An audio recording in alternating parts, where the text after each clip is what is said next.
हे guys, welcome back once again. तो subject चल रहा है हमारा instrumental method of analysis. Unit 1 चल रही है, चैप्टर नंबर 2 चल रहा है फ्लोरोमेट्री एनालिसिस, और लेक्चर नंबर 5 देखेंगे जिसमें हम देखेंगे इंस्ट्रूमेंटेशन ऑफ फ्लोरीमेट्री। जैसे हमने इंस्ट्रूमेंटेशन ऑफ स्पेक्ट्रोस्कोपी देखा था, उसी तरह सेम आपको यहाँ पे देखना है। सारी चीज़ें लगभग सेम रहेंगी, कुछ चीज़ें बदल जाएंगी जो मैं आपको अभी बता दूंगा। तो ये हमारा सेकंड लास्ट होने वाला है। मैं चाह तो रहा था कि इसी बार ये पूरी यूनिट खत्म हो जाए, लेकिन लेक्चर बहुत ज़्यादा बड़ा हो जाता है, इस वजह से मैंने क्या है कुछ चीज़ें रह गई हैं जो हम अगले वीडियो में कवर करेंगे, और उसके बाद जो है यूनिट फिनिश हो जाएगी। और अगले वीडियो के लिए दो चीज़ें रह गई हैं, ज़्यादा कुछ नहीं बचा। एक तो एडवांटेज और डिसएडवांटेज, इसके अलावा एप्लीकेशंस रह गए। तो उन दोनों को हम अगली वीडियो में कवर करेंगे, लेकिन अभी हम देखने वाले हैं इंस्ट्रूमेंटेशन ऑफ फ्लोरीमेट्री। तो क्या होता है इंस्ट्रूमेंटेशन ऑफ फ्लोरीमेट्री? तो इंस्ट्रूमेंटेशन का मतलब होता है कि किस तरह के इंस्ट्रूमेंट्स यूज किए जाते हैं, क्या क्या चीज़ें यूज की जाती हैं। तो जैसा कि आपने थ्योरी पोर्शन तो पूरा पढ़ लिया, किस तरीके से जो है काम करती है, क्या वर्किंग रहते हैं, फ्लोरोसेंस क्या रहता है, फॉस्फोरेसेंस क्या रहता है, किस तरीके से जो है किस तरीके से जो फ्री इलेक्ट्रॉन है वो क्या एक्साइटेड स्टेट में पहुंचते हैं। तो यहाँ पे किस तरह से सैंपल का इंस्ट्रूमेंटेशन किया जाता है, यानी फ्लोरीमेट्री कैसे की जाती है, तो कौन कौन से कंपोनेंट होते हैं, तो उन सभी चीज़ों के बारे में हम बात करेंगे। तो इंस्ट्रूमेंटेशन ऑफ फ्लोरीमेट्री की हम बात करें तो इसमें 4 कंपोनेंट होते हैं।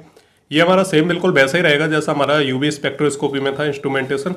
तो यहाँ पे बस हम देखते जाते हैं, और मैं आपको जल्दी जल्दी बता देता हूँ, ज़्यादा लंबा नहीं खींचना इस लेक्चर को। सबसे पहला हमारा सोर्स ऑफ लाइट होती है, जिसमें एक लाइट होती है जिससे हम क्या रेडिएशन जनरेट करते हैं। दूसरे होते हैं हमारे फिल्टर्स एंड मोनोक्रोमेटर्स। तो इसके बारे में मैं आपको पहले भी बता चुका हूँ कि फिल्टर्स क्या करते हैं, जो अनवांटेड लाइट होती है, ठीक है, या फिर जो ट्रांसमिटेंस लाइट रहती है, तो उसको क्या फिल्टर करती है। इसके बारे में बाद में बात करेंगे, अभी थ्योरी पढ़ेंगे तब।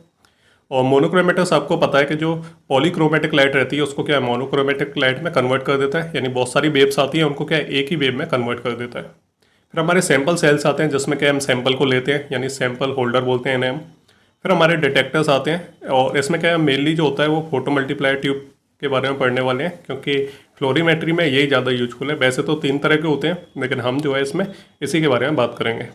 तो डिटेक्टर्स हो गए हमारे, और इसके अलावा एक और चीज़ रहती है रीडिंग डिवाइस। तो चलिए इस डायग्राम को भी देख लेते हैं। तो पहले हमारा लाइट सोर्स रहेगा, जिससे हमारी एनर्जी निकलेगी। फिर यहाँ पे कुछ फिल्टर लगे होते हैं इस टाइप के। फिल्टर से निकलने के बाद क्या है, हमारे जो मोनोक्रोमेटर है उससे होके निकलेगी। तो काफ़ी सारी यहाँ से वेव्स आती है, लाइट वेव्स। तो उन सभी को क्या है इकट्ठा करके एक ही वेव में कन्वर्ट करके सैंपल से होते हुए जाती है वो। और फिर हमारे यहाँ पे एक फिल्टर और लगा रहता है। फिर ये हमारी एमिशन क्रोमीटर में जाती है। ये हमारा एक्साइटेशन मोनोक्रोमीटर है, और ये हमारा एमिशन मोनोक्रोमीटर है। दोनों के बारे में हम बात करेंगे थ्योरी पोर्शन में। और फिर हमारे यहाँ से जो है डिटेक्टर पे पहुँचता है, और डिटेक्टर से जो है रीडिंग डिवाइस पे पहुँचता है। तो इस तरह का डायग्राम है, एग्जाम में पूछते हैं तो इस तरह का डायग्राम आप बना सकते हैं। तो बहुत ही आसान है। अभी इन सभी कंपोनेंट के बारे में एक एक करके पढ़ लेंगे हम। सबसे पहले बात करते हैं हम सोर्स ऑफ लाइट के बारे में। अब ये 3 तरह का होता है, एक तो mercury arc lamp, xenon arc lamp और टंगस्टन लैंप। तो ये तीनों के बारे में आप पहले भी पढ़ चुके हैं, आपको ध्यान आ रहा होगा थोड़ा थोड़ा। तो यहाँ मैं आपको थोड़ा थोड़ा सा बता देता हूँ। तो जो मरकरी आर्क लैंप रहता है, इसमें क्या है मरकरी की वेपर प्रेजेंट होती है, और जब लाइट इसके थ्रू गुजारी जाती है, यानी हाई प्रेशर पे जब लाइट गुजारी जाती है, तो लगभग 350 nm तक की रेडिएशन जनरेट करता है। और लो प्रेशर पे अगर इसे रखा जाता है तो ये 254 nm तक की लाइट जो है जनरेट करता है।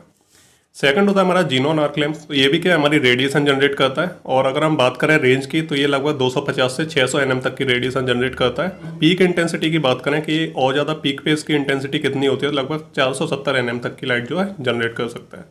तो इस तरह के क्या है हमारे 2 लैंप हो गए। ऐसे हमारा एक टंगस्टन लैंप रहता है। तो ये हमारा लो इंटेंसिटी लैंप रहता है, यानी इसमें से लो इंटेंसिटी की लाइट जनरेट होती है। ये क्या है यूवी रेडिएशन जनरेट नहीं करता है। तो ये मतलब एक नॉर्मल सा लैंप रहता है, टंगस्टन लैंप। अब हम बात करते हैं फिल्टर्स एंड मोनोक्रोमेटर्स। तो फिल्टर्स क्या होते हैं? तो ये क्या करते हैं, जो अनवांटेड जो लाइट होती है, यानी फालतू की और भी लाइट आ रही होती है इधर उधर से, तो उन सभी को एक तो ये रोक देता है, उनको एब्जॉर्ब कर लेता है। और उसके अलावा जो ट्रांसमिटिंग लाइट रहती है उसकी जो वेवलेंथ होती है उसको भी क्या है एडजस्ट कर देता है, यानी जितनी रिक्वायरमेंट है वेवलेंथ की उतनी ये जो है पास करवाता है।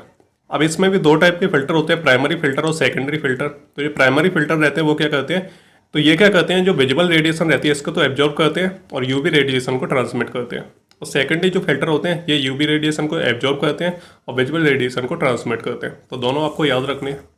मोनोक्रोमेटर्स क्या होते हैं, जो पॉलीक्रोमेटिक लाइट होती है उसको मोनोक्रोमेटिक लाइट में कन्वर्ट कर देते हैं।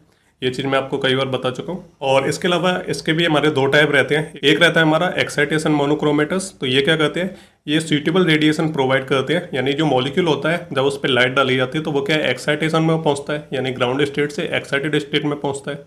तो उस टाइम पे क्या है एक सूटेबल रेडिएशन उसको प्रोवाइड कराता है, ताकि वो जो अपनी एक्साइटेशन मोड में बना रहे।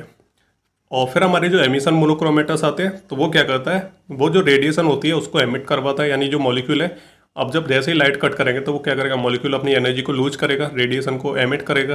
तो उस टाइम पे क्या है, हमारे ये जो एमिशन मोनोक्रोमेटर्स हैं ये क्या करेंगे, जो लाइट है उसको एमिट करवाएंगे। ठीक है, तो ये दोनों तरह के हमारे मोनोक्रोमेटर्स हो गए। थर्ड जो आते हैं हमारे वो सैंपल सेल्स आते हैं। बेसिकली ये सैंपल होल्डर्स होते हैं और कुछ नहीं होता। इसके बारे में मैं आपको पहले भी पढ़ा चुका हूँ, आपको दिखा चुका हूँ डायग्राम के थ्रू। तो ये क्या है, लिक्विड जो सैंपल्स होते हैं उनको होल्ड करने के लिए यूज की जाती है। यानी एक तरह की टेस्ट ट्यूब जैसी होती है, यानी सिलेंड्रिकल भी होती है और रेक्टेंगुलर भी होती है। इसके अलावा इनकी शेप की बात करें तो 10 mm और 1 सेंटीमीटर तक की इनकी लेंथ होती है और लिक्विड सैंपल्स को होल्ड करने के लिए ये बनाई जाती हैं।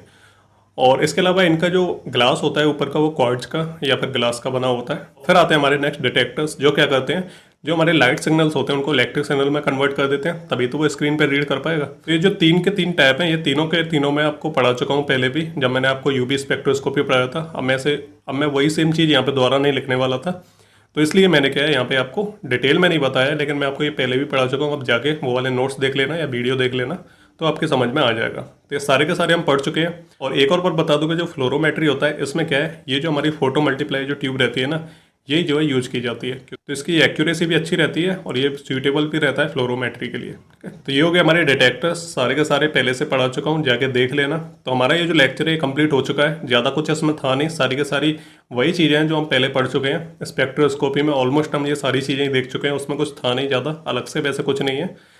तो थोड़ी बहुत अलग चीज़ें हैं, जैसे फिल्टर्स वगैरह यूज किए गए हैं और इसमें मोनोक्रोमेटर्स भी 2 टाइप के यूज किए गए हैं, वो आपको ध्यान रखने हैं। तो मिलते हैं अगले वीडियो में नए लेक्चर के साथ, तब तक के लिए good bye and take care.